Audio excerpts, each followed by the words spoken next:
Hi, this is Allison Sheridan of the No Silicast podcast, hosted at podfeet.com, a technology geek podcast with an ever so slight Apple bias. Today is Sunday, October 12th, 2025, and this is show number 1066. Before we get stuck in, as Bart would say, I'd like to let you know about some appearances I've done in the last week or so. First of all, I got to be on the Kill Wap podcast with Bodie Grimm, not once, but twice. First, I was on the episode entitled Sentry Mode, Your Best Legal Witness. That was on September 30th, where I told the story again of how my car got slammed into while parked and how the Tesla Sentry Mode kind of saved the day. Secondly, I invited myself back on to talk about test driving an EV in the episode called The Good, the Bad, and the Aria with Allison Sheridan. I test drove this car with listener Lynn when she was on the hunt for a new EV. I really liked this car, so it's a pretty fun interview, but she ended up buying a Kia Niro that she adores. Now, after we test drove the Aria, Nissan paused the 2026 model for the U.S. market, presumably because of the high tariffs. It's really a bummer because it's a beautiful car. Now, the good news is they're going full force on the Nissan Leaf, which also looks to be a terrific car. Not sure why it wasn't killed because of tariffs, but you know what? There's a lot I don't understand about what's going on. Anyway, if you want to hear me talk enthusiastically about a car you can't buy in the U.S., be sure to check out the Kilowatt podcast at 918digital.com or in your podcatcher of choice. I was also on the Clockwise podcast number 626 entitled I'm Doing Great, Pumpkin, where Chris Lawley, Dan Morin, Micah Sargent, and I talked about color e-ink displays, OpenAI's Sora and whether it's the end of the world, how we manage Mac menu bar icons, and how we feel about SlideOver coming back to iPadOS 26. You can find the show at relay.fm/clockwise or, of course, in your podcatcher of choice. Over the last decade, I've heard people sing the praises of the app PowerPhotos from Fat Cat Software.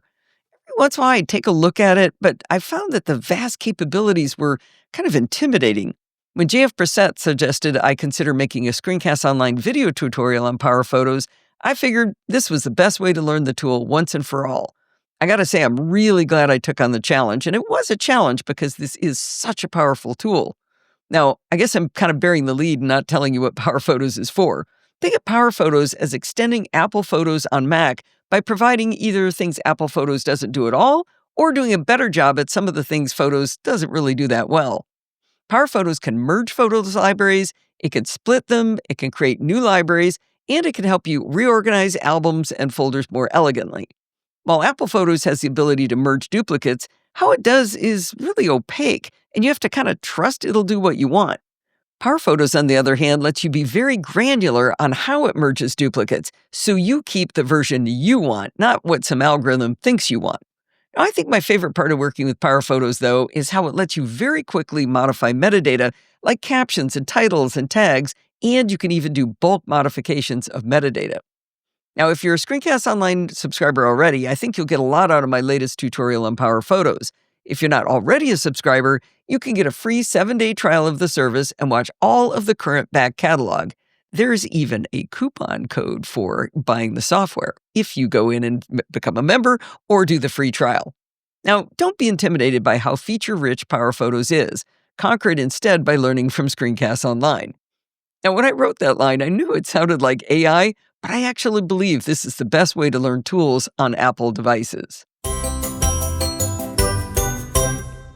Podfeet.com is on a virtual server hosted by DigitalOcean. Bart and I have both been enjoying their services for quite a few years. Now, a couple of years ago, Bart convinced me to rent a second server to host the WordPress database, and this setup has been working great. But then a few months ago, I noticed in the DigitalOcean interface that my server's CPU was getting positively hammered from time to time. And by hammered, I mean 100% of the CPU was being used for hours at a time. Now, Bart is super busy these days, so instead of bothering him, I spent some quality time with ChatGPT trying to figure out what was wrong. ChatGPT had me look at various log files and came to some conclusions, but it was during this discussion that I discovered that my server was on a deprecated version of Linux. ChatGPT kept telling me to run commands that I couldn't run, and when we tried to install them, we found out I couldn't even install them because I was on such an old version. That's when the awesome Ted Bushman stepped in and helped me perform what I like to call the Great Podfeet Server Migration of 2025. At the time, we debated whether to copy everything over as is or do a fresh install of WordPress just in case that might stop the server slamming problem. In the end, we copied everything over. Well, over the last month or so, I've been keeping an eye on the DigitalOcean CPU graph, and the web server wasn't getting perfectly slammed. I mean, it wasn't hitting 100%. It still had a lot of activity. But then I got an email from Mark Lorwald telling me that podfeet.com was down. Sure enough, it was, and when I looked at the graphs on DigitalOcean, it had been down for a day and a half. I can't believe nobody else told me sooner that it was returning a 502 bad gateway error. Well, I launched Core Shell, and I used Secure Shell to get into my server and restarted the Nginx web server, and it came back up. Now, while that fixed the symptom, I didn't know why the server went down. A bit after that catastrophic event, I realized that my new server wasn't able to automatically keep my WordPress plugins up to date. When I tried to do it manually, I was met with an error telling me I needed to enter my secure FTP credentials in order to proceed. While figuring out why my website went down and why my site keeps getting hammered are pretty important, out-of-date WordPress plugins are possibly the most dangerous thing you could do on the internet. Maybe, reusing passwords would be worse, but it's a close second. I figured these problems might be interesting enough to tickle Teg into another playdate. Remember when he said he was sad we didn't have an excuse to have more playdates? He'll rue the day he said that. Well, the day Teg and I sat down to tackle these problems, to our great luck, my server just happened to be getting slammed again. Now, I say great luck because I'd not yet observed it happening even once since we'd done the migration to Rocky Linux. This gave us the opportunity to try to fix it, and if successful, we'd get instant gratification. We'd know that we fixed it. Now, think about it like you take your car into the shop, but when you bring it in, it's no longer making that funny noise. The mechanic could try a bunch of stuff, but you'd never know if it fixed anything. Ideally, it would make that horrific noise while you've got it in the shop. We started with 2 diagnostic steps that we'd used before, and which ChatGPT had also suggested. The first was to use the top command, and that shows you what processes are using the most CPU. It's essentially what you see when you use Activity Monitor on the Mac to find processes that are out of control. You can run top in the terminal on Mac if you'd like to see it for yourself. During this latest playdate, the top command showed us what it had shown us every time we looked at it, that about a dozen or more processes called PHP-FPM were all using maximum CPU percentages.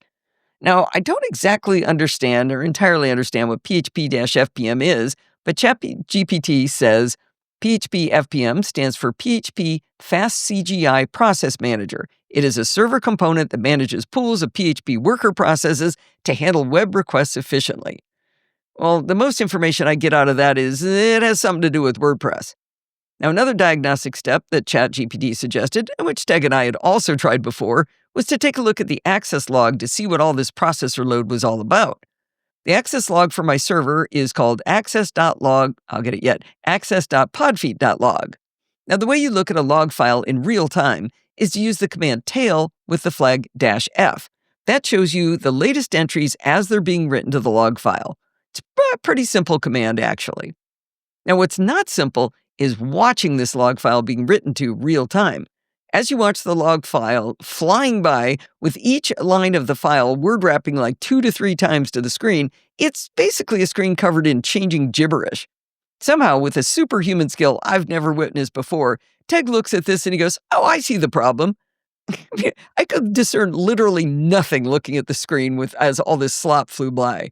Now, I don't have a screenshot of it when this was happening, or better yet, a video of how fast it was going, but I did capture it when it was a bit calmer after Teg saved the day and fixed the problem. It gives you a little bit of an illustration of how goofy it looks. So just like the last time we looked at the access log, Teg's super skills spotted XML-RPC.php flying by over and over and over again.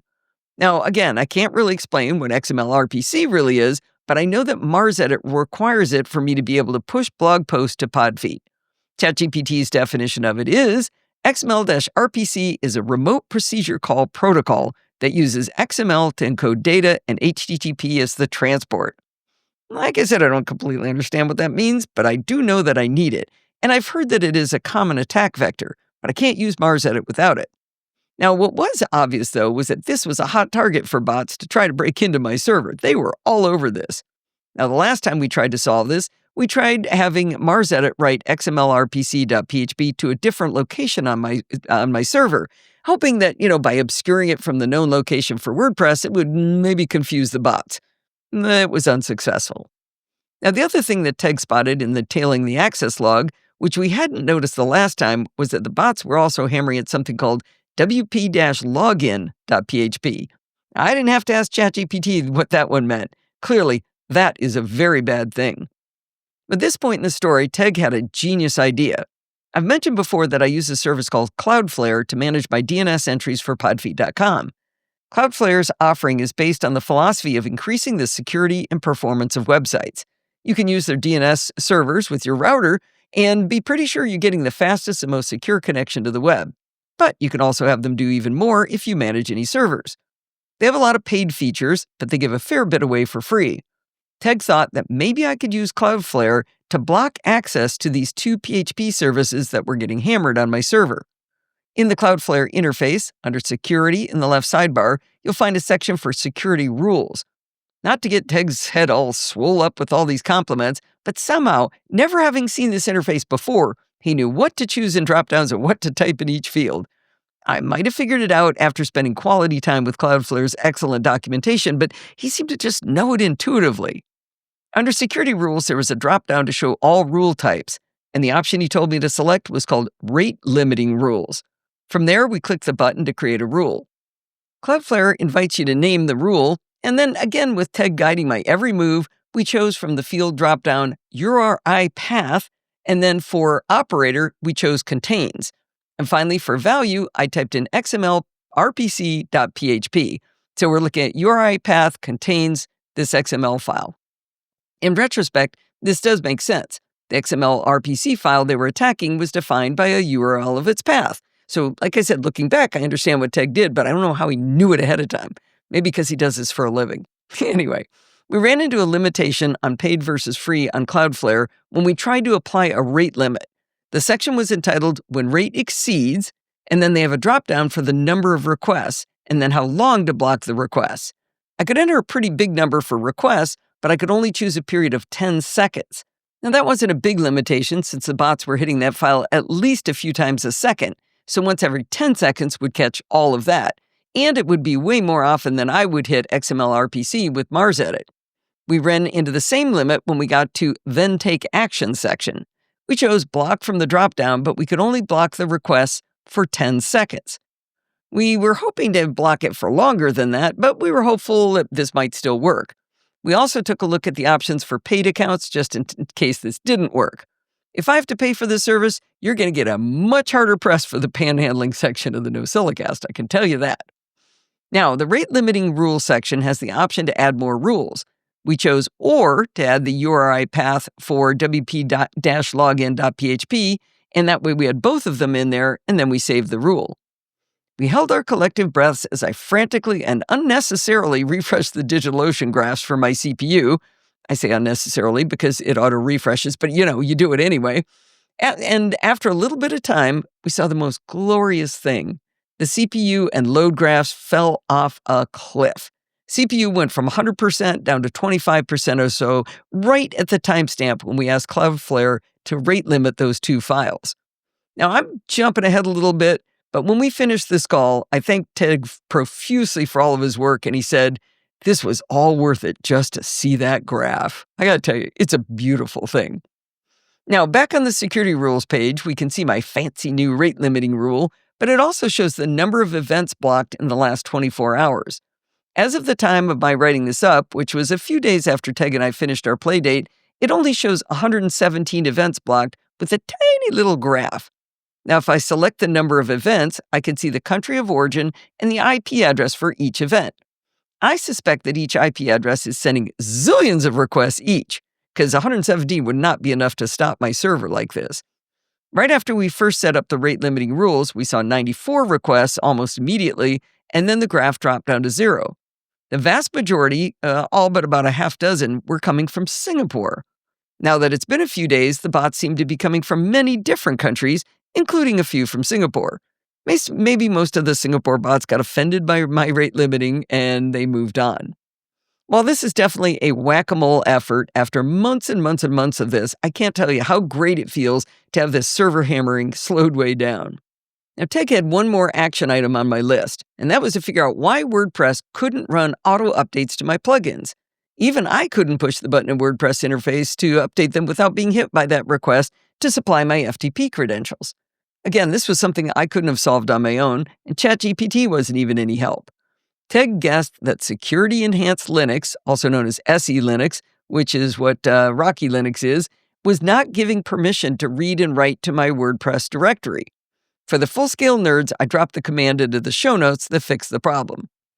In future, I plan on always blaming SE Linux when things go wrong because this keeps happening. Gained a few pounds over the weekend? That's probably SE Linux's fault. Can't find my glasses? I bet SE Linux moved them. Goofed around too much on TikTok? SE Linux made me do it. Well, as soon as we beat SE Linux into submission, I was able to update my WordPress plugins to keep my site safe again. And I have one more thing. After I finished writing up this article, I pushed the Send to Blog button in Mars Edit. I had a lot of screenshots attached, but it seemed to take a little longer than expected. After about a minute, an error popped up saying it couldn't upload the file. Oh no. Did all of our great work to block bots from attacking XML-RPC block Mars Edit itself? I popped back over to Cloudflare, clicked on the little graph that happened to be showing a big spike in blocks had just happened, and I opened the first in the list of IP addresses. Sure enough, it was my IP address. It even helpfully told me that the user agent was Mars Edit.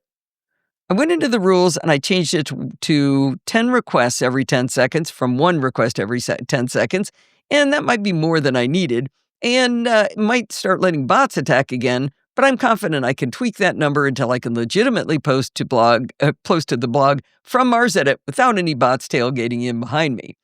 I can definitely say I've now dropped it down to 5 requests every 10 seconds, and I can still post, and I'm still not getting any bots in behind me. The bottom line is that I know how incredibly lucky I am to be surrounded by a helpful community of nerds to help me out when I don't know how to do things. Teg has proven himself to be a peach of a human being whom I'm happy to call my friend. He never makes me feel stupid or even unknowledgeable when he pulls off these feats of genius, and he seems to genuinely enjoy helping me. Here's each of my fingers and toes crossed that we finally banished these demon bots for good. As you know, I'm a mechanical engineer, not an electrical engineer, but I keep one on staff here at Casa Sheridan. I call him Steve. We both have our strengths in the 2 different fields, and we both enjoy figuring things out, and we really enjoy gadgets and technology. Now, 2 distinctly different problems need to be solved from time to time, and they both cry out to buy gadgets to solve them. They're not expensive gadgets. The 2 gadgets Steve and I have been enjoying are a USB cable tester and a USB multimeter. Rather than simply describe them and what they do, I'm going to try to do what Bart likes to call a worked example. In other words, we're going to use these 2 gadgets to solve a real problem. In my article from last week, explaining why I treated myself to a new Kindle Nothing, I explained that my old Kindle Voyage died when I was asking it to look up the definition of the word verisimilitude. The e-ink screen died while reading book 2 of the Murderbot series with the word highlighted. I ended my story by buying a new Kindle. However, when you're friends with No Silicast Kaylee, you just can't leave a story right there. She's famous for her love of repurposing and still using older tech. After the article aired on the show, I got this text from her. Loved the verisimilitude piece. Can't help but poke. You left it on power? Tried USB transfer mode via Mac? Held the power button for 40 plus seconds? Disconnected the battery? Okay, maybe not. I'd wager that the battery went bad. Pains me to see it stuck, but what a wild anecdote. This started a conversation which I began to do more experiments. I explained that I had charged it for days at a time, and while it showed the amber light charging light, the light never turned green, and the device never woke up. I'd also conducted the 40-second power button dance many times. What I hadn't done was to try connecting it to a Mac. I asked her what we might hope to accomplish by doing that, and she suggested, it might show signs of life as it should present as a USB drive to the Mac. This didn't sound too hard, so I got to work. I took the micro USB to USB-A cable I've been using to charge the Kindle, and I plugged it into my CalDigit Thunderbolt dock. But the Kindle didn't show on the attached MacBook Pro as a USB drive. It still showed its optimistic amber charging light, though. Now, I was being lazy when I chose the dock as the connection point, and it did introduce a lot of variables between the Kindle and the Mac. So I fished out a USB-A to USB-C dongle so I could use the micro USB to USB-A cable directly into my Mac. Still had the amber charging light, but no mounted drive showed on the Mac. I even launched Disk Utility to verify there wasn't maybe an unmounted volume to poke, but no unidentified disks were to be found. Then I had a thought. What if the cable I was using was a charge-only cable, not capable of sending a data signal? If I was going to draw any conclusions from my testing, I'd need to know the answer to that question. I've bought a few cable testers over the years, hoping they'd provide some wisdom, but they all just spat out incomprehensible numbers at me next to changing lights that I couldn't decipher. But the Tridix cable tester is different. This palm-sized device is around $45 on Amazon, and the interface is pretty intuitive. The Tridix has a small but very readable display that gives you the understandable information you need. You power the Tridix either with a USB-C cable plugged into the left side, or it's got a single AAA battery. On the right side and across the bottom are a plethora of connectors. You can test cables with USB Type-C, mini USB, micro USB, SATA, Lightning, and USB-A. I plug the USB-A end of my cable into the right side and the micro USB cable into the bottom. On the basic functions page, the Tridix shows two sections, one for data and one for power. Starting with the latter, I could see power transmission with a happy green light with a checkbox next to it, or inside of it. The next two lines are for power delivery 3.0 and 3.1. Not surprisingly, the two power delivery lines displayed sad red circles with red X's for this geriatric cable. Now, the data section has three lines: data transmission, USB 2.0, and USB 3.2. All three of these lines had red circles with X's. It was clear that this poor old cable was simply carrying power and at a low level as well. There was no way connecting the Kindle Voyage to my Mac was ever going to mount to it as a USB drive. Now, the Tridix has a lot more to offer, but to be honest, this is exactly what I needed this device to do. If you'd like a page listing of what I think is all the pins on the connector, along with non-human friendly abbreviations like VBUX and TX1-, all with green and red lights, you go girl, because the Tridix has it for you. I'm guessing Steve might know what these mean, but I sure don't. Now, there's a resistance test too, but I don't know what to use that for either. However, armed with the basic functions on the Tridix showing USB transfer rates and power delivery levels, I have this dream that one day I'll go through all my current USB cables and label which ones can do power delivery and which ones provide higher speed data transmission. That dream has not yet come to pass. For now, having the Tridix cable tester handy to test on demand is good enough for me. I told Kaylee about my cable tester and my results with the old micro USB cable I'd used. It was clear I'd need to find a more capable cable. Luckily, many years ago, I took all of my cables and I put them into separate labeled Ziploc bags so I could easily find the ones I needed. It's really nice if you're fishing for one type of cable, you only have to fish through all the ones of that exact format. Believe it or not, I have kept up with that practice all these years, and in just a few seconds, I found my micro USB cable stash, and the first one I tested also carried USB 2.0, but not 3.1 or 3.2. The sad news is that even with this more capable micro USB cable, the Kindle Voyage still didn't mount on my Mac. I popped over to iFixit to see if they had any wisdom on how to diagnose a Kindle Voyage that was this particular type of dead. They did not, but as you would expect, they had a nice teardown along with tutorials on how to replace various components. I was texting with Kaylee throughout this research, and she was the opinion that the most likely failed component was the battery. We poked around on the internets and we found some replacement batteries for as low as $25. She suggested that before I make such a vast investment, I open the Kindle up and simply reseat the battery first. And that sounded like grand fun to me. I'm not a fan of taking apart expensive, still mostly functional hardware, but I do love to disassemble something that is essentially dead on the chance of bringing it back to life. But before doing this, I thought it'd be good to know for sure if the battery was charging. If it's accepting a charge, then reseating it wouldn't solve anything. This brings in our second USB meter, the MakerHawk MakerFire USB multimeter. It's a model N10. This multimeter's job will be to measure the power being drawn by the Kindle, if any, when connected to a charger. Now, the MakerFire is another tiny palm-sized device with a bright, clear color screen. On the left and top, there are three USB in ports, USB-A, Type-C, and micro USB. On the right and the bottom, there are two USB out ports, USB-A and Type-C. Now, the packaging is odd. It's not closed up, so you can see the circuitry in between the top and bottom layers of the device. It's kind of fun for a nerd. Now, the multimeter will be placed in line between your power source and the device that should be drawing power. In my worked example, I plugged a large battery into the USB in port and then another USB cable from the USB out into the Kindle. As soon as a power source is attached to the maker fire, the battery in my case, the display lights up and shows you the volts from the power supply, which is a measure of the electric potential. At this point, the device will show 0 amps, which is the measure of current being drawn because nothing's drawing the current yet. It's not until you attach something to the other side to start drawing power that the amps value will be showing you anything other than 0. While I had the battery and Kindle plugged into their respective sides, the maker fire showed around 4.9 volts and 0.4 amps. This seemed promising that the Kindle was drawing any power at all, even such a tiny bit. Now, volts times amps equals watts, which is how we measure power, so this was only drawing around 2 watts. The Kindle Voyage is notorious for how slow it charges, so that wasn't surprising. In smaller print on the maker fire, we have a lot more numbers, but the one that helped us diagnose the Kindle battery was a cumulative value of milliamp hours. Now, you probably know this one. Milliamp hours is a measure of the total energy consumed over a period of time or the total capacity of small electronic batteries. I've never gotten a satisfactory answer of why large batteries, like in EVs and whole home batteries, are measured in kilowatt hours, because that's a different kind of unit. But if you know the answer, I'd love an explanation.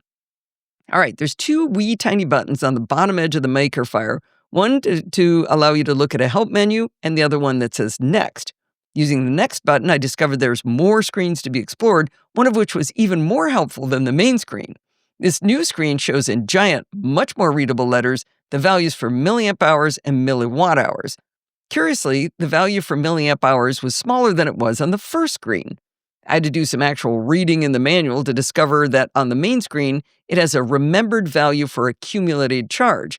That means you can charge something for a while, unplug everything, and then start charging again, and it keeps adding to that original charge. I eventually found a reset button in the menus. Cool feature, but it messed up my math for a wee bit till we figured that out.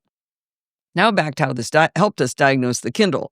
I looked up the total battery capacity of the battery on the Kindle Voyage, and it's 1,300 milliamp hours. Now, we think the Kindle battery is charging because it's drawing power, but the only way to be sure is if the charge level stops at something around 1,300 milliamp hours. Now, it might stop sooner if the aging battery has a lower capacity, but it definitely shouldn't go much past 1,300 milliamp hours. The maker fire also displays elapsed time, and I went back to check on it after 4 hours. The Kindle had supposedly added 1,468 milliamp hours to its 1,300 milliamp hour battery. That was suspicious. Now, we left it overnight, and that value just continued to climb. We finally stopped the experiment when the maker fire showed a value of nearly 2,800 milliamp hours had been delivered over 15 hours. It was pretty clear that the circuitry on the Kindle was drawing power, but it couldn't have been going into the battery.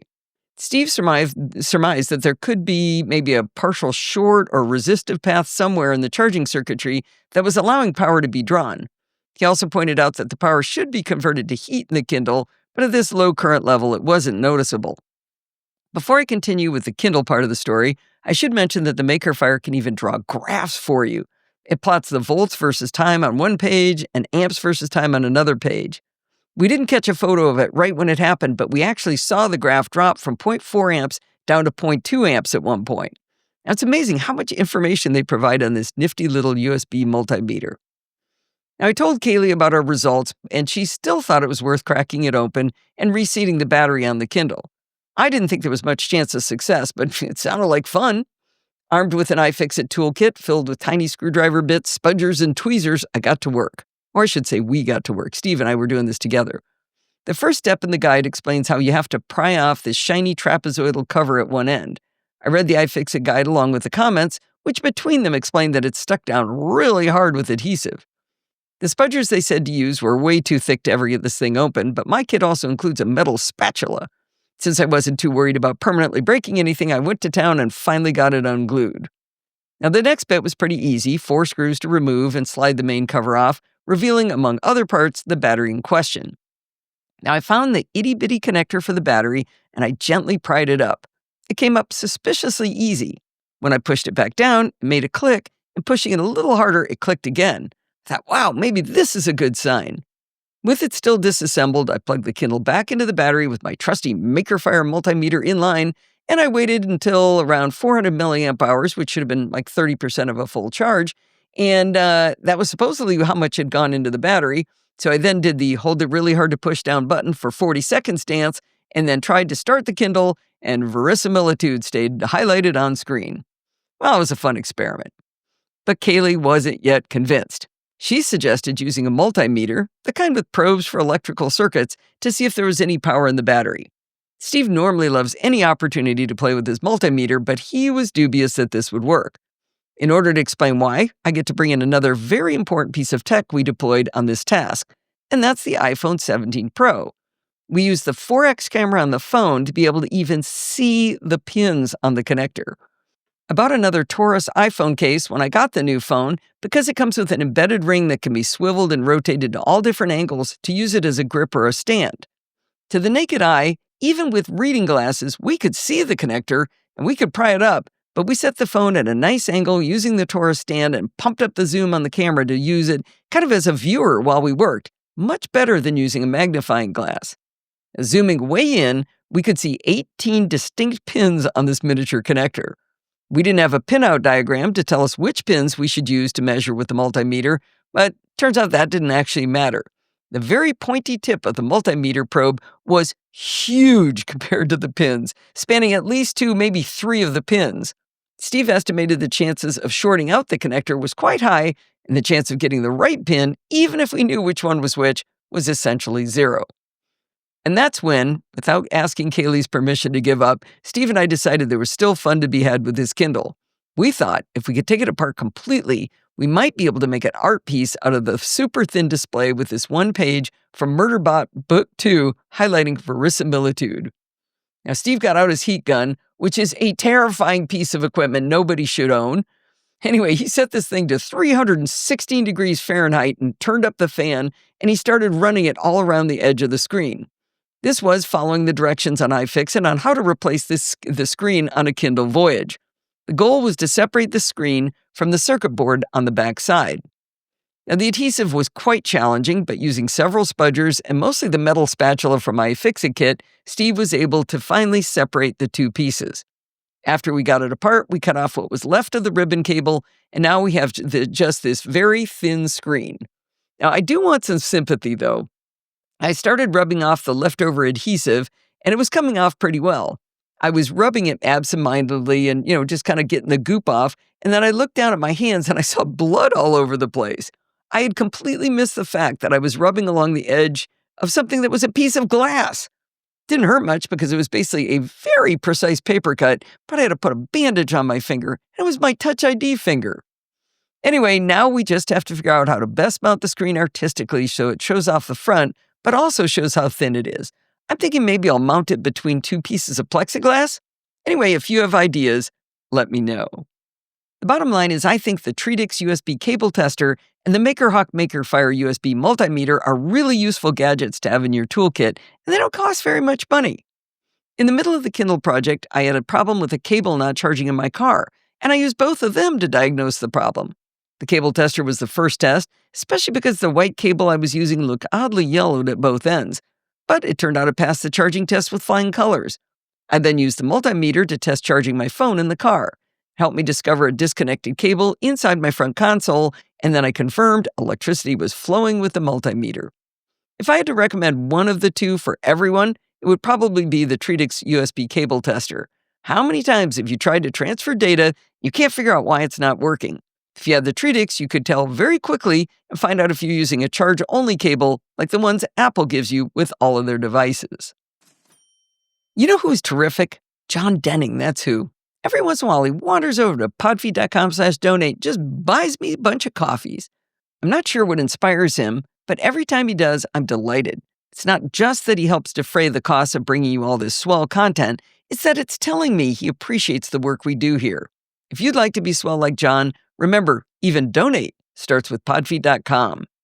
Let's also wrap up our list of all the patrons, and these are the ones from 2024 and 2025. Richard, Christopher, Bruce, Lewis, and Zoe. Thank you so much to all of you for supporting the show.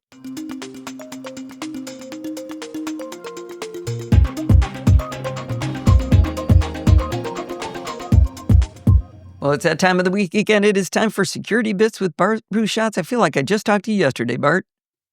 Yeah, and it was such a fun conversation that I'm going to tease all the listeners and say, we had an amazing conversation and you can't hear it yet. And Alison isn't sure when you're going to hear it, but it'll be brilliant. It could be weeks from now. You don't know. You don't know. We'll find out. It was fun, though. I'm really glad you let me go off-piste from our usual Exactly. topics. It was lots of Right. fun. Enjoyed it. Now, very much on-piste, let us rejoin the never-ending saga of our Israeli friends, the NSO Group, makers of greyware, if you're being generous, spyware being sold to reputable governments if you use all of the air quotes on planet Earth. They're now a US company in the sense of where the money goes. They're still in Israel being run by the same former Israeli spies, but now the profit goes to America. So to be specific, to American investors, not America.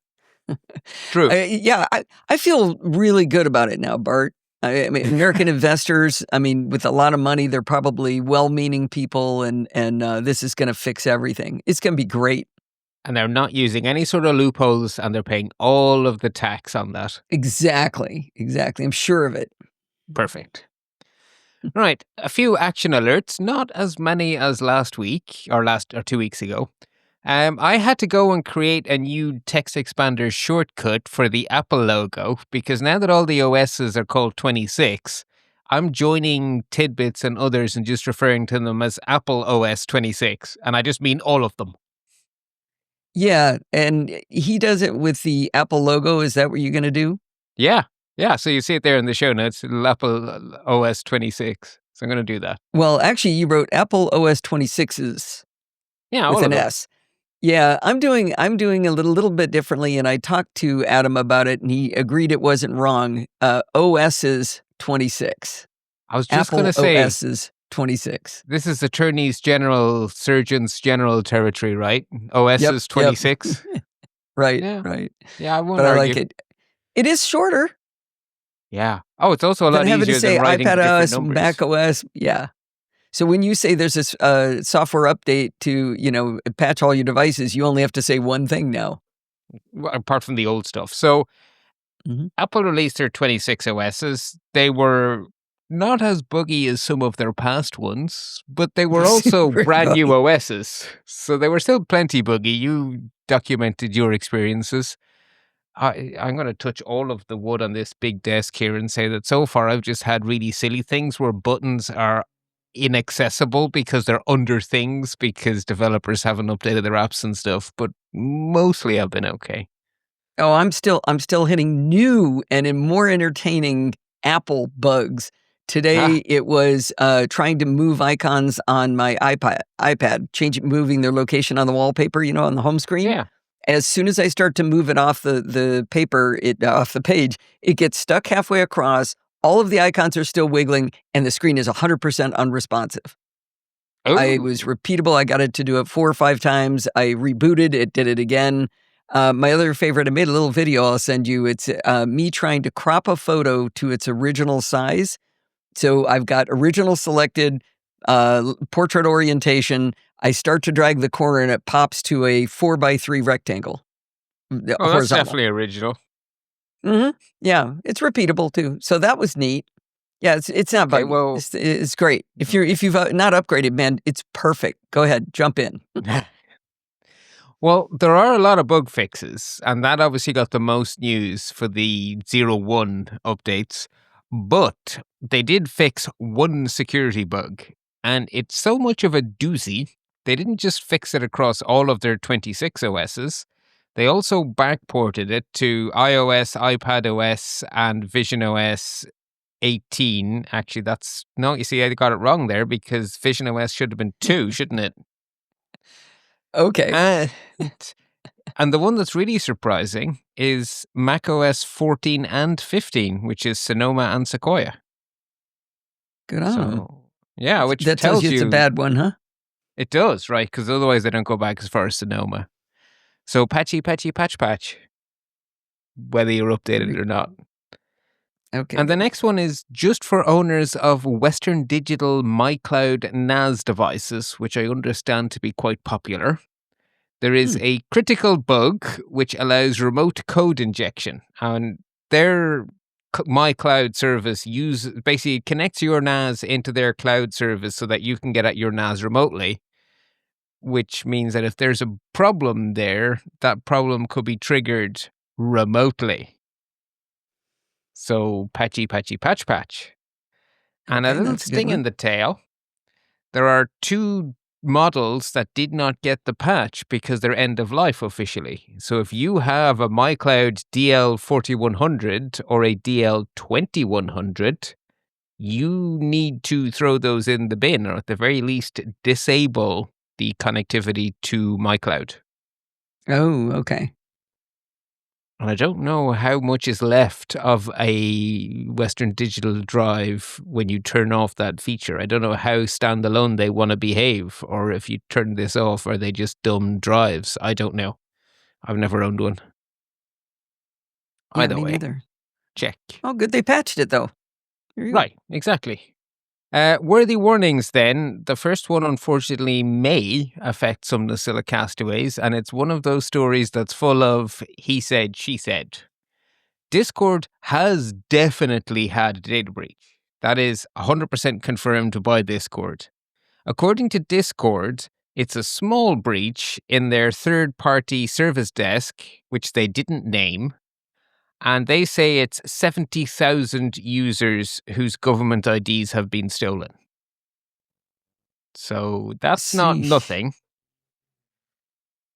Bleeping Computer have been in contact with the hacking group over Telegram, and the hacking group tells a somewhat different story. They say that, yeah, it was a third-party platform. I'll tell you exactly what it was. It was Zendesk. So we got into one of their admin accounts, got into Zendesk, and we got to poke around. And they have integrated Zendesk into another tool called Zenbar, and Zenbar has connected into the Discord servers to let support agents do admin tasks on user accounts. So we have the power to reset MFA and to run queries against the entire user base and extract email addresses and other details from all users via this portal. And we have stolen terabytes of data, and we have the data on 5.5 million people. oh, geez. Discord say no. Uh, You huh. judge, right? There's been a lot of reporting. It was a difficult story to get into bullet points, but of all the reporting I found, the Bleeping Computer article does the best at laying out what we know for certain, because it's been confirmed, and what we suspect and why we suspect it. And it's probably the fairest of the articles, and especially because the conversation with the hackers has been by Bleeping Computer's reporters. So this is as close to the horse's mouth as we can get on this story. So I would say if you have ever contacted Discord support, I would assume you are affected, because if they were in Discord Zendesk, that's where your case with Discord is. I'm not sure that could account for 5.5 million people, though, Bart. That doesn't That's the sound Zen likely. bar. No, that's the Zen bar. That's them saying, and their Zendesk is connected to their entire backend through Zenbar, but that is the hacker saying that, not Discord. But listen to what I was actually saying, which is that you said if you have contacted contacted Discord for support. I don't think 5.5 million people contacted Discord for support. That sounds like an Correct. extraordinarily large number. So I think it is not necessary for you to have contacted Discord for support to be in this breach. Only if you believe the hackers. So what I said is what's true if you believe Discord. That is the known facts. If the hackers are telling the truth and Discord are lying, then what you've just said is true. So the Okay, truth I is see what at you're least saying. as bad as I said, and maybe worse. Okay. One of the things that they talked about extensively on Daily Tech News Show was the fact that Discord was retaining government IDs that were used to prove for proof of age. Yes. And I wish I'd listened more closely, but I inferred from what Tom was saying that it was UK users whose government issued IDs had been compromised. Yes, and. So lots of UK users need to prove their age to meet the UK's new law that's very controversial. So lots of UK users have provided age verification, and the mechanism was through Zendesk. So that is true. It's also true that everyone who started the dispute in which age is relevant, they had to prove their age to Zen or to Discord to resolve some sort of dispute. Sextortion, Okay. God only knows, right? So those people Okay. could be from anywhere, but they had to prove their age, and that means their IDs are there too. So Discord said So, explicitly it's not just UK people. okay. But UK people who had their government-issued IDs in there, whether or not the hackers are telling the truth, Discord lost that data. So those people's Yes, government-issued IDs are out there. I believe Cool. that to be correct Okay. and terrifying. Okay. Yeah. Yeah, that's... eesh. Yeah. I mean, I hope Yeah. Discord's not lying. I hope it's the hackers who are lying, but it's still an awful lot of people. Yeah, even if Discord's telling the whole truth and nothing but the truth, and so far their actions have not given them the benefit of the doubt. They denied everything, and they've only been admitting stuff when they've been forced to. I don't trust them. I don't believe they're being honest, I'm afraid. I have one complaint with Bleeping Computer. Their URL says hackers-claim-discord-breach-expose-data of -55 million users, because you can't use a dot. But they could have written 5.5, and they chose to write 55 million. It's not 55 million, it's 5.5. It's bad enough. You don't need to exaggerate it. I would imagine that is their publishing platform making the slug out of their title. Sure. Maybe. Yeah. Yeah. If it was handcrafted, then they should be in trouble. But anyway, okay, that's nice. What else you got, Bart? Yeah, still in the same category. If you play high-end games, especially if you do so on PCs, and by that I don't just mean Windows PCs, this vulnerability probably affects Linux and Mac as well.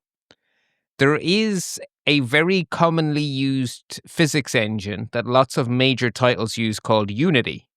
And Steam and Microsoft have warned that there is a nasty bug in Unity, and it is being attacked or being exploited. It gives, I think it's remote code execution, which is not good. And there is a patch to Unity, but that patch won't protect you until your game has applied the patch and you have then applied the patched version of your game. So for every single game you have installed that uses Unity, you need to make sure it's patched. And Microsoft's recommendation is to uninstall them unless they have told you they have patched. So uninstall all of your games. Until you see each one say, we patched the Unity bug? Yeah, so Microsoft is saying if you play games that use Unity, so this involves gamers being nerdy enough to know which of their games are. Right. Yeah, I don't have a good answer for you on this one. I'm sure there's some sort of terminal command you can issue that looks for the Unity folder name. Yeah, so let's say you're nerdy enough to do that. So you've determined that, Whack-A-Mole is a Unity game that you got from Steam. So you uninstall it. Now, once you've uninstalled it, how are you going to know that it got patched? Because you've uninstalled it. So you're not going to get an alert saying, hey, we patched it. This is I not hope if you're using tenable Steam, solution. you could go into the Steam store and just see the latest version of the game and its release notes. So every day you want to get Whack-A-Mole back on your machine, you go back and look. It's not a good solution. Yeah. Yeah, I don't have better advice though. So no, I'm not blaming you. Yeah. Okay, so we're getting lighter. We're not light yet, but we're getting lighter. So we keep telling people, don't reuse your passwords. The reason you don't reuse your passwords is because of news stories like this one. DraftKings warns of account breaches in credential stuffing attacks. Credential stuffing or password stuffing is the term of art for taking passwords that leaked from one website and trying them on another. We have all of these leaked Mhm. passwords. They're everywhere. Why not see how many people's financial details we can steal on DraftKings, which is always connected to a payment method, right? I don't know what That's DraftKings is, Bart. No idea. sports gambling. It is the biggest sports Okay. gambling website in America. Okay. So this Yeah. is a US problem, or it's hosted here and M- elsewhere? My understanding is it's US sports gambling. Okay. So, in your point, now that I know what that is, your point was that means this is connected to your money. It's connected to your money, so it's a great example of why you don't reuse passwords, because it can get you, oh, I was just using my standard password in this silly little website. What do I care if that silly little website loses it? Yes, but if you reuse your passwords, it's not just the silly little website. Right, right. Don't reuse passwords. Let's recall. Allison did that. Right, your Skype account, wasn't it? Yeah, it was, but it was only because I'd created an account on some website. I wanted to make a comment, and they made you create a login, and I used the same password as Knitting? on. No, it was something like Mashable or one of the big sites, but they got compromised. This is 20 years ago, 15 years ago now, and I didn't care about. I actively didn't change that password because I didn't care about it. It was a stupid. It didn't matter if it got compromised, but it was the same password I had on my Skype account, and I had considered the Skype account too, and I thought, I don't care about my Skype account that much because, I mean, I only talk to like 5 people. I could just come up with another username. What's the big deal? Forgot I had it connected to PayPal to refill my account if I made international calls with it. Someone did. Yeah, I lost a couple $100 inside of an hour, but PayPal paid me back. Well, good on PayPal. Really? Yeah, I was like, thanks. You didn't have to cover my stupidity.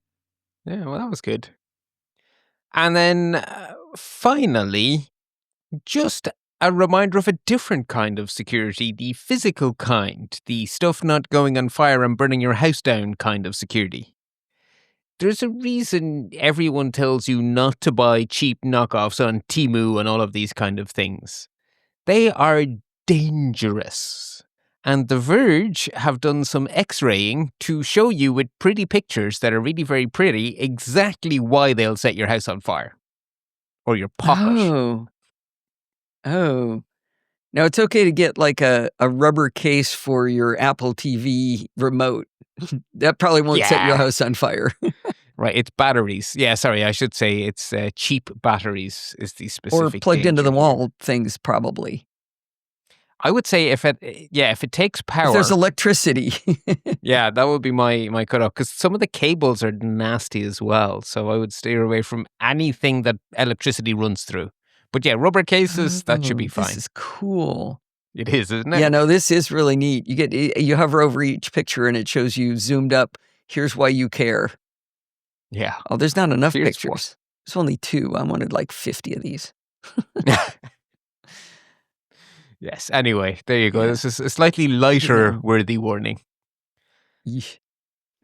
Moving on to notable news, and there's quite a bit of it, and it sort of falls into, a lot of it is into this category that AI is everywhere. And I hate when people say to me, is AI good or bad? It's like, is money? That's a good answer, yeah. So we have 2 reminders that we are adding at the cutting edge here. And the cutting edge is called that because it's dangerous. It can cut you. So if you play a little too vigorously in the edges, you may get burned. I'm mixing up all my metaphors, I'm sorry. So the first story is that the Comet AI browser is vulnerable to full data exfiltration via malicious URLs. Putting that in English, a critical vulnerability in Perplexity's Comet browser allows attackers to silently steal, they use the word exfiltrate, steal, emails, calendar data, and other sensitive user information using a single malicious URL. Yeesh. So They should fix careful. that. Yeah. Meanwhile, very much, your comment is really important. Keep that comment and paste it in when I'm finished speaking here. Okay. The headline from Bleeping Computer, Google won't fix New ASCII smuggling attack in Gemini. If you're wondering what's ASCII smuggling, Bleeping Computer explain it wonderfully. And given how new this is, I'm going to just steal this from Bleeping Computer because I think it's good we start to learn these terms. ASCII smuggling is an attack where special characters from, it doesn't matter what part of Unicode, are used to introduce payloads or attacks that are invisible to users but can still be detected and processed by LLMs. So it's something you don't see. You get an email and you don't see anything weird because they're hidden characters. But when the LLM processes, so when Gemini processes this email or whatever, it does see those characters. And those characters trick it into doing extra prompts. They basically poison your prompt and tell Gemini to do something it shouldn't behind your back. Okay. So you say, oh, I got this innocent little email, whatever, summarize this for me. And Gemini ingests it, and then it goes off and does evil stuff. What kind of evil stuff, you say? Well, let's continue. It's similar to other attacks that researchers presented recently against Gemini, which all exploit a gap between what users see and what machines read. Regarding Gemini, its integration with Google Workspace poses a high risk, as attackers could use ASCII smuggling to embed hidden text in calendar invites or emails. The researchers state that for users with LLMs connected to their inboxes, a simple email with hidden commands can instruct the LSM to search the inbox for sensitive items or send contact deals. Search for sensitive items or send contact deals. Turning Details. Did I say? Okay, details. Deals, yeah. you said. Uh-huh. Oh, I guess he could get deals of a sort, but anyway. Turning a standard phishing attempt into an autonomous data extraction tool. Interestingly, Claude, ChatGPT, and Microsoft Copilot proved secure against ASCII smuggling, implementing some form of input sanitization. Wow. Google should fix this. And this starts with, they won't fix it? Did they say why? Yeah. Oh, this isn't a security issue. This is just data. This is just funny data coming from a malicious source. It's just phishing. Jeez. By the way, at one point you said LSM and you meant LLM, just in case somebody thought they missed an acronym. Yeah. So it searches if it's connected to your inbox, it can turn a standard phishing attempt into the ability to search your entire inbox. Yeah. And contact details. That's nice. So basically leak sensitive information of choice to the person who sent the email, who really could be anyone, or who sent you a calendar invite that you probably declined, but damage is done. This is terrible. Like I have issues with Gemini. It is embarrassing that Google is so bad at this LLM thing, and this is terrible. Yeah. However, right, done being mean now. AI isn't only bad.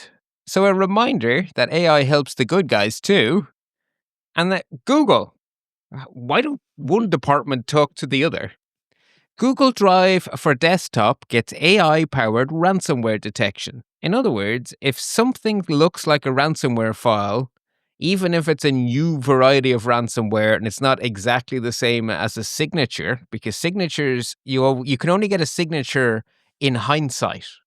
So having AI detect something that looks like ransomware before it's been proved to definitely be ransomware and to nip it in the bud before the first victim is great. And that's a fantastic use of AI. So one part of Google is doing great stuff. Bart, is AI good or bad? Yes. Oh, back on the ASCII smuggling thing, I did want to mention, I was listening to the Primary Tech podcast with Stephen Robles and Jason Adam. It's really, really good show. They were talking about how researchers have started to put in what I think is ASCII smuggling. It sounded exactly like this, that into their research papers when they publish them, telling the LLM, rate this high. Yeah. Like give this a high rating for credibility and put it in your top results. And The other apparently thing, that's working. well, a similar thing, right? A fun use of ASCII smuggling, because you're right, it is ASCII smuggling. It's putting something invisible to humans, Mhm. is educators in their assignments adding in a secret instruction that's not visible to the student's eyes that says, and insert a paragraph about purple dinosaurs. And so whatever the essay is about, if you just throw it into an LLM and don't check the LLM's work, just submit the essay as yours, there will be a paragraph that somehow connects the Irish Oh, potato famine to purple dinosaurs. oh my gosh. And if you did it a little bit subtle, maybe not purple dinosaurs because you might catch that, but you could just put something that might sound real but definitely is not. I think I That's heard it's beautiful. guy saying it was an essay on something really boring about economics, and it was hippopotami. Just if that word is anywhere in your If response, then we know Yeah, what you include did. hippopotami in your response. Oh, that's fabulous. I like that. See, Genius. is AI good or bad? Yes.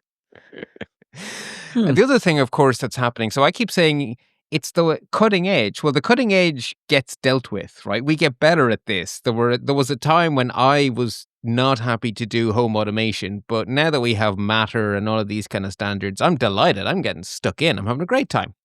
And that is going to happen with AI, but we're not there yet. But we're on the way. And as evidence of how we're going to get there, I can tell you that as well as all of this, Google are also increasing their bug bounty program specifically for AI flaws. So Oh, again, incentivize the goodies to, or the grey hat people to sell their exploits to Google, not onto the black market. so that's not necessarily helping the goodies or the baddies, because if you make this AI that's being used for evil better and less vulnerable, that didn't make it better. Well, no, so this is for Google to patch bugs in Google software that are related to AI, Right, right. which is what we need, right? Yeah. Someone should pay them for that ASCII smuggling attack. I think that would be a good one to get your payout from. Yeah. Speaking of bug bounties, so Google are offering $30,000 for AI flaws, which isn't bad. It's not, not bad for a week's work. But Apple were really big about how the A17 series chips make a whole bunch of exploits so much more difficult, and they're going to become so much more expensive. When you make exploits expensive and you want those exploits not to be sold on the dark web, you have to make your bounties massive as well. And Apple have Right. just revamped things. They are now the Oh, world leader in terms of size of bounty.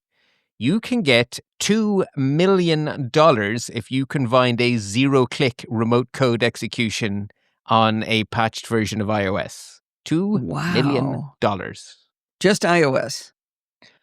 I mean, they've expanded their whole program. All of their Okay. bounties have gone up, but the single highest bounty, the headline figure, has always been getting by iOS's amazing defenses. And now that they've raised the bar, they have doubled Okay. the bounty from 1 million, which was So they already. were always way behind. They were, here's $30,000 or something when you can get a million selling it on the dark web. No, they were doing that Apple thing where they jumped ahead and they got the world record when they upped it to 1 million, and then they didn't do anything for a couple of years and everyone else caught up, and now they've gone and leapfrogged everyone. So I didn't know they did it to a million. So I think I'm talking about before that. It used to be really bad. I remember you talking about it Oh, being in the tens of thousands of dollars. Maybe I'm talking you are 10 years ago or correct. something. Yes, you are. So yeah, there was a time Apple were slow, and then they went, oh wait, this is important, and then they did the Apple thing and went from being the worst in the class to the class leaders. Like they just do that Right. sometimes, right? Yeah. Yeah. Right. So there we are. Now we're going to briefly. We are getting to just pure good news stories, but I need to go into some specific stuff happening in America that is not so positive. So the first is that Apple and Google are reluctantly complying with a new age verification law in Texas. And this ties back to what you were saying about the bleeping computer reporting on the Discord breach. Because this is exactly like that UK law, but it's actually worse than the UK law because the UK law only requires you to prove your age if you install an app or access a site that is somehow age inappropriate. So if you're using a Discord channel that is rated 18 plus, then you have to prove your age. But you don't have to prove your age just to install Discord. The Texas law says to install any app from any app store, you have to prove your age. Any app. Oh, geez. Which means Okay. Texas people have to give all this information to app stores, which means it has to be there to be hacked. The whole system, they have to collect it. They don't want it because it's such a responsibility, but they have no choice. So are they just putting in an API so that all apps can do this and then it's up to the apps to do it? They have to change how their app stores work. This law it's not at the app level, it's at the app store level. So they're having to change how they actually configure their app stores before you even get to buy an app. So it's not the developers who have to do stuff, it's Apple and Google have to do stuff. Oh, I misunderstood this when I heard it reported. Right, because everyone assumed it's like the UK one. API so that the app developers had something they could do there. See, no, Apple did that, right? So you're mixing up two stories. Apple have provided that API to allow developers across the world to be more responsible about age. That is just a feature to allow the App Store to be safer. This is a silly law in Texas. What Apple did with that API is for the world and is brilliant. This is dumb. Okay. Now I'm reading some of the subtext on the Mac Observer article that you put in there. It said, if you create a new Apple account in Texas, you'll have to confirm at that point whether you're 18 or older. But the weird thing is, if you're under 18, you must join a family sharing group with a parent to approve your app download, purchase, and in-app transactions. Yeah, you can't. That is really old to be asking permission. That's really old. Right. You know, I mean, it's perfect for Forbes at 9 years old. Forbes at 17 asking mommy if he can download a game. Right. I think this is just terrible overreach. I think you should make it mandatory to provide the tools for parents to responsibly raise their kids. I think that you should make it mandatory that tooling exists. But this is ridiculous. This is not that should helpful. be an opt-in thing, not, geez. Yeah. Wow. Yeah. Now, speaking of things you may want to do as a parent, the good news half of this story is that the Federal Trade Commission in the US are suing an anonymous messaging app called Send It for collecting children's data. And as I read the story, I just got more and more disgusted at this company's behavior. Now, I keep telling myself, this is one side of the story. Maybe the FTC is making this up. I don't think so. And the conclusion I came to was, if I was a parent, I would be looking on my kids' phones to make sure they don't have this app installed. And if they do, I'd make sure it was gone. So that's the best I can do. That icky, huh? Yeah. Okay. Now, you have added a fun story of what's going on in America. Yeah, so in 2018, Bart told you about California passing the California Consumer Privacy Act, CCPA, and that required web services to allow users to opt out of tracking cookies. I have found this to be wonderful. I'm just so excited. It's great, but every single web service has a different method of saying yes or no, and you often have to pop up a little thing and it scrolls off screen and you have to pull it up and they have to uncheck 3 things. Some of them are real nice. They just go opt out, but most of them make you do a lot of work. I think they're trying to wear us down. Here's the good news. On October 8th, the California governor signed into law AB 566, which requires web browsers to allow users to opt out of all third-party tracking with a single setting. How much would you like that in the EU? This is the second part of GDPR. So GDPR had exactly the same effect as CCPA. It made every website maliciously comply and be as awkward about it while not breaking the law. And I've always said that what's needed is a follow-up that says, and you must do it in this really simple, user-friendly way. And great to see California is showing Europe, hey, you can do it this way. Copy. Yeah. Well, the California very obviously copied it from the GDPR because it was a good part of the law, and now they're free to copy back. That would be wonderful. Two additional bills were also signed into law, SB 361, and that gives consumers more information about what information is collected by data brokers, and AB 656, which requires social media companies to make canceling an account straightforward and clear, and does full deletion of personal data. 2 thumbs up to all of that. That's all fantastic. Bart often adds editorial by Bart after he puts in the facts. So I put mine in. Mine says editorial by Allison. Yay! Agreed. Yeah, no, this is fantastic. It's good. Good. Now, if you're an No Silicast away listening in Europe, pay attention, please. There is a really boring committee about to have a meeting in Europe, which normally I would never tell you about, except that they are meeting to consider a law which would require every chat client in Europe to do the thing that Apple were made not do, which is install government-controlled scanners before the end-to-end encryption inside the app running on your phone. So they're saying, "Oh, we're not breaking encryption. We're going to spy on you before you encrypt your data." And there's going to be government mandated code on your phone. This is literally Orwellian. So now is the time to contact whichever minister in your country is responsible for digital security stuff.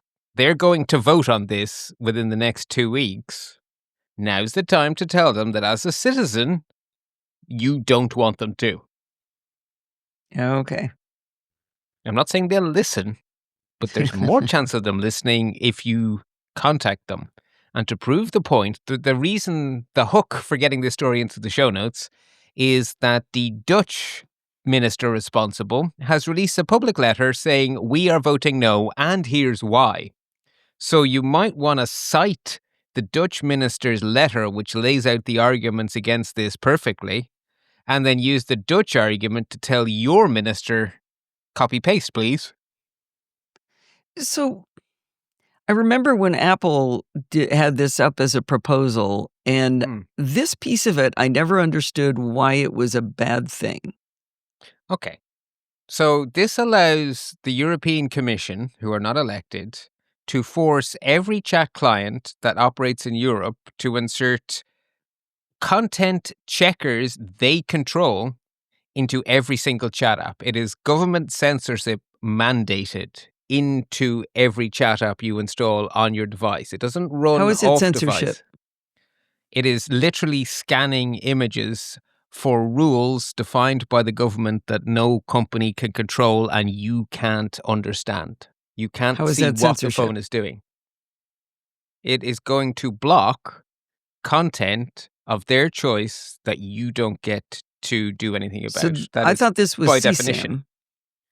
I thought this That is was the child excuse. sexual abuse material. That is the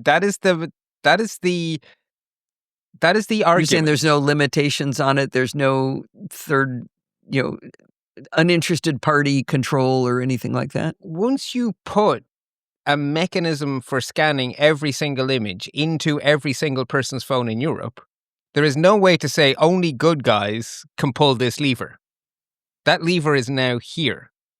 And the moment one government server gets hacked or one government goes off the rails, you now have spyware in every single phone in Europe.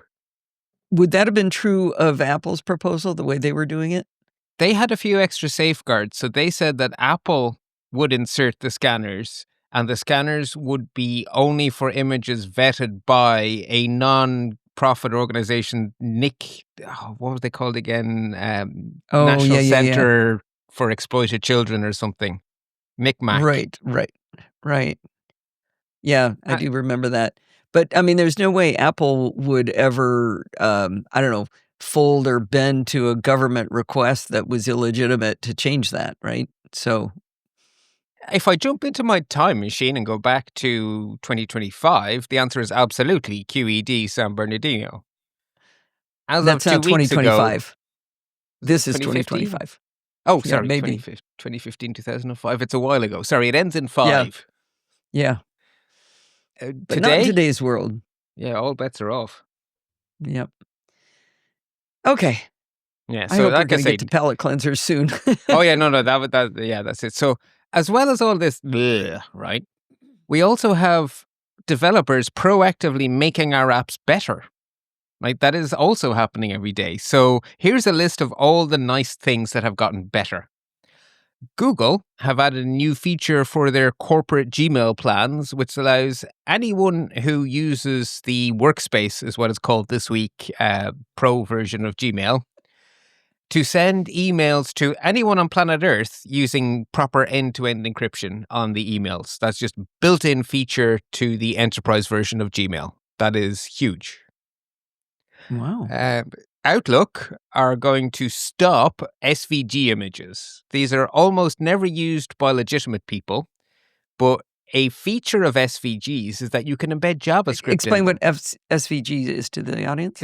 It's an image format called scalar vector graphics, which is you can there are legitimate uses for it, like web games and stuff can be written. You can write an entire game in an image file because it has JavaScript inside it. So basically, it's a graphic that you can expand and contract with full resolution. That's the way I think of it. Yeah. But it has JavaScript inside. So you can make it a dynamic graphic you can scale at any size. So you can literally make it a game. Okay. In a picture.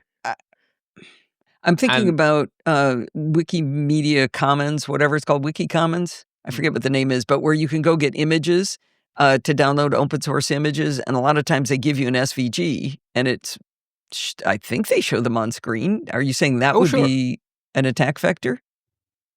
If that is in your email client, where you are having your email execute JavaScript that's somehow been attached by an attacker, then it's a problem. Okay. So just like exe files are blocked in emails and JavaScript is blocked in emails, SVGs are now blocked in emails because it turns out blocking JavaScript and not blocking SVGs doesn't actually block all of JavaScript. And the attackers noticed this about 3 or 4 weeks ago. And they were getting away with murder for a while. And Microsoft had gone, well, there's a door, and closed. But it's just Microsoft that's not doing it? What about Apple and Yahoo? At the moment, it's just Microsoft. I would imagine that, this is a new threat, right? A month ago, this wasn't happening yet. So the fact that a major vendor is doing this and Microsoft have so many customers, if they do it and the world doesn't end, well, no one else is going to feel, oh my God, is this safe? What if we do this? Will it make people angry? We can just say, yeah, Microsoft did it first. So I always think it's good when a big company goes first because you just say, look at them, look, it's fine. Sure. Okay. Now, a company who have already said, by the way, that if that European law passes, they're leaving is Signal, because they take security very seriously. So seriously, they are making their post-quantum encryption even better today, before we have quantum computers that work. So, good on Signal. And Firefox are making it much easier to have separate profiles within Firefox so you can island off all of the tracking cookies Mark Zuckerberg gives you when you have to use Facebook and WhatsApp and whatnot to keep up with family. And to have that a little island where those cookies can't infect everything else you do. And there has been support for profiles in Firefox forever, but you literally had to use a terminal flag to say minus profile equals blah, which you could add into custom dock icons with a lot of technical faffing about. But it was a pain in the backside. Now it's just a feature in the GUI, so you can just do it, like you can in Safari and in Edge, and I think in Chrome as well. Cool. Yeah, exactly. Now, we have another top tip, which has come from you, and I listened to this while doing my lunchtime walk today. It was a fabulous podcast, excellent interview, and I actually learned quite a bit. I thought the guest was excellent. So the podcast we're talking about, which I think you may have introduced me to, but other way around. No, okay. I don't know how I found it. 1Password has a podcast called Random But Memorable, and it's absolutely spectacular because it's people who are really good friends. There's 3 or 4 of them, depending on the number, the episode, and they're old friends. They've been hanging out together. They're very funny. They've got these fabulous British and Canadian voices. I don't know. They're just a lot of fun. All over the world. It's very fun, yeah. Yeah, great camaraderie. Anyway, they've started doing a lot of interviews, and one of the ones recently was Ava Velasquez. She is the CEO of the Identity Theft Resource Center. Now, here's why you care. Don't get all creeped out. This is a nonprofit, U.S. only, unfortunately. I assume it's U.S. only. It's a nonprofit organization that you can turn to if your identity gets stolen. And it's nonprofit, so you can call them on the phone. They will answer. They will assign a case manager to work with you to help you figure out what to do. And she talks about the myriad of different ways people have gotten attacked and how they react emotionally to this, and how their caseworkers, our case managers, are trained to help you say, okay, today all we're going to fix is this. Because your whole life has been exploded. You're trying to figure out where to start, and it's really overwhelming. You can even call just to ask, hey, so I have a question about this. How do I protect myself against this particular thing? You can call and ask questions. It's a great interview, and we put a link in the show notes to idtheftcenter.org, where you can go check out what they're doing. But it's a spectacular resource. I don't know who pays for it, but you don't. Yeah. It's hard to find an optimistic story, and you got to really dig through the poop to find the pony in this story. But I think they did. I think they've. That's a lovely expression. Thanks. Sorry, that's a joke my dad always used to tell about a little boy digging in horse poop. And somebody says, why are you digging in the horse poop? And he says, this much horse poop, there's got to be a pony in here somewhere. I love it. Anyway. And I guess the one-line takeaway, if you live in America, freeze your credit. Yes. Yeah, that was the bottom line thing. Just freeze your credit. Yeah, now, that doesn't mean it's not still going to be a pain in the backside, but... Well, she said it's a lot easier to thaw it, too, now. Yeah. Yeah, she said that 10 years ago, this was really, really difficult, but they've really changed things, and you can thaw it briefly if you need a mortgage or something, or a car loan, or whatever it is you need credit for. Credit card, actually, right, that's good to know. We froze ours quite a while ago, and I remember going, oh, do we really want to do this? But, how often do you buy a new car? It's worth it even if you do it every 3 years, it's still worth it to have it locked down in the meantime. So, yeah. Good advice. Yeah. Yeah, anyway, it's a fun show. It's a fun show. It is. They play a game at the end game is too. Fun. Yeah. Yeah, I actually don't think their recent game, they change the game all the time. I don't think this one is very good, because the game is they read a story and the other contestants have to decide whether or not this was a fake story or a real story. But the problem is the stories are told so well and so vividly, they're in my brain as truth. I can't remember which way the end of the story was. And so I know these are implanted. I'm positive there's ones that are false that are stuck there. I'm going to pull that anecdote out sometime, and I'm going to be lying. Bear in mind that they're also designed to be plausibly realistic. So even if it hasn't happened, it's a real threat. So being aware that it's possible is still valuable. Yeah, that's true. That's true. Maybe in the future I'll be right. Yay, I think. Now, I have some excellent explainers for you. The first one is a read. It's a very good read. It is from Intego, who make Mac antivirus. So it is from people who would be motivated to scare you, to do scaremongering. This article just isn't. I was so amazed reading this, how dispassionate and how it is the opposite of scaremongering. And they basically explain all of the security features every Mac has built in, and how great they are in all of these different ways, and where the gaps are, and how a third-party AV could fill those gaps if you're the kind of person for whom this matters. And then at the very, very end, if you happen to think you might benefit from an AV on your Mac, here's our one. But it's like the very end, and it's completely not scaremongering. I was just like, oh, you people deserve a link. This is amazing. Yeah, that's very surprising. Yes.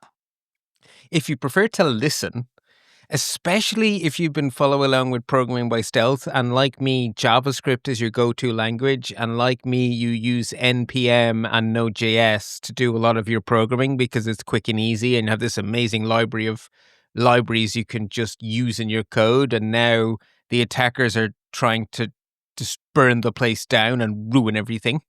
If you want to have a little more understanding of how it's happening and how to protect yourself, then there's a fantastic interview on the Changelog podcast. Every second podcast of theirs is an interview. So they have like news shows and they have interview shows. And the news shows are like 10 minutes long and the interview shows are like an hour, 2 hours, 3 hours. So I listen to every news show and I skip over 90% of the interviews, but I just check the subject. I just check what's this about. And this one caught my eye because like, oh, I do this. So it's a fantastic discussion. It really explains the hows and the protections.